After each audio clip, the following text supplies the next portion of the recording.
அதிமுகவின் இரு அணிகள் இணைப்பு தொடர்பாக பேச்சுவார்த்தை நடைபெற்று வருவதாக நிதியமைச்சர் ஜெயக்குமார் கூறியிருக்கிறார். இது தொடர்பாக புதிய தலைமுறையிடம் அவர் பகிர்ந்து கொண்ட தகவல்களை இப்போது பார்க்கலாம்.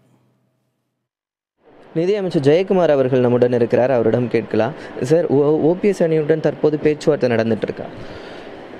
ஏற்கனவே பலமுறை நாங்கள் கூறியபடி பேச்சுவார்த்தையினுடைய கதவுகள் என்றைக்கும் திறந்தப்பட்டிருக்கு.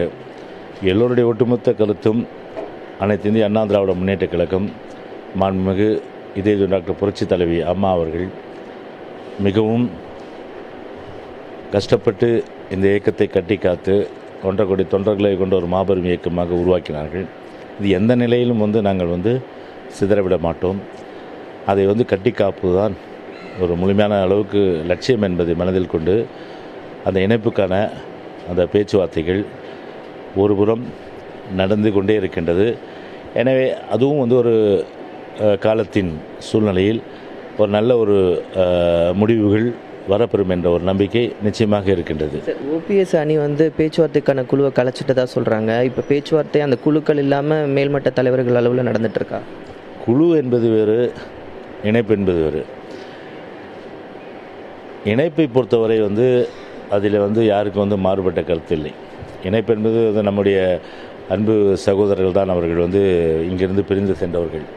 எனவே அவர்கள் வர வேண்டும், இணைய வேண்டும், கழகத்தை வலிமைப்படுத்த வேண்டும், அம்மாவுடைய ஆட்சியை என்றென்றும் தொடர வேண்டும் என்ற அந்த ஒரு இலக்கை எட்டி தான் அனைவரும் சென்று கொண்டிருக்கின்றோம்.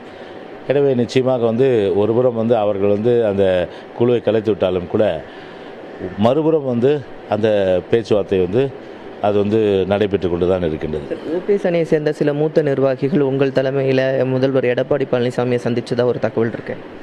யார், எப்படி ரிப்பீட் பண்ணுங்க? ஓபிஎஸ் அணியை சார்ந்த சில மூத்த நிர்வாகிகள் உங்கள் தலைமையில் எடப்பாடி பழனிசாமி அவர்களை சந்தித்ததா ஒரு தகவல் இருக்கு. அதெல்லாம் சந்திச்சுட்டு தான் இருப்பாங்க. அதில் எந்த விதமான ஒரு மாறுபட்ட கருத்தும் இல்லை. அதான் நான் ஏற்கனவே சொன்ன மாதிரி அது ஒரு நல்ல ஆரோக்கியம் தர விஷயம் தானே அது.